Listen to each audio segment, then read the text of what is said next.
Now, as you guys know, I'm no fan of refugees, asylum seekers or economic boat wankers coming to the UK. This I feel regardless of where they're coming from, because no country that borders us is at war to need asylum.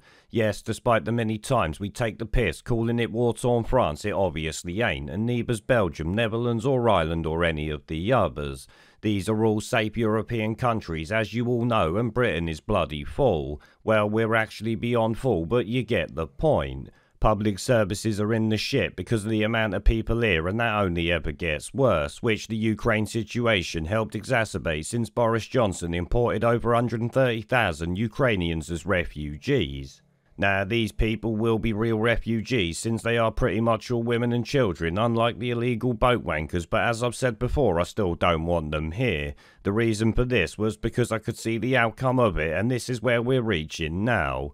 As you might know, people who took in refugees did so for 6 months in most cases, which comes to an end very soon.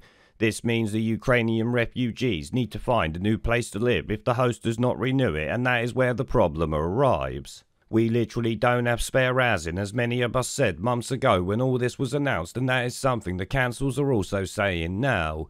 This means that these refugees will have to claim as homeless, which costs us more money, as temporary accommodation needs to be found, and that ain't cheap. I mean, they can't put real refugees up in hotels because they're full of parasitic boat wankers, ain't they? Imagine how safe sticking Ukrainian women and children in hotels with them lot would be. But hey, if the Ukrainian women need a house, we can always fly them to France, grab them a dinghy and let them float over to Dover. The government will, after all, lay on castles and shit for them if they do that. Oh yeah, this government actually tried to rent out some castle hotel in Cornwall to house yet more boat wankers after 1,000 arrived on Sunday.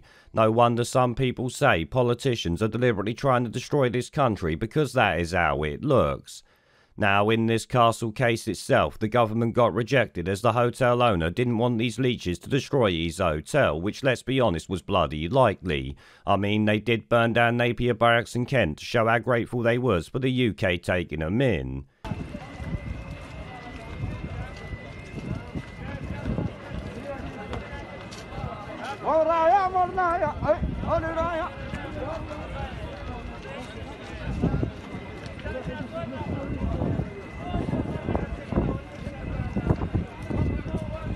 Yeah, I would say it was a bloody smart move by this hotel owner, and he has my respect for refusing to take part in this shit show. If only every hotel chain around the country did the bloody same.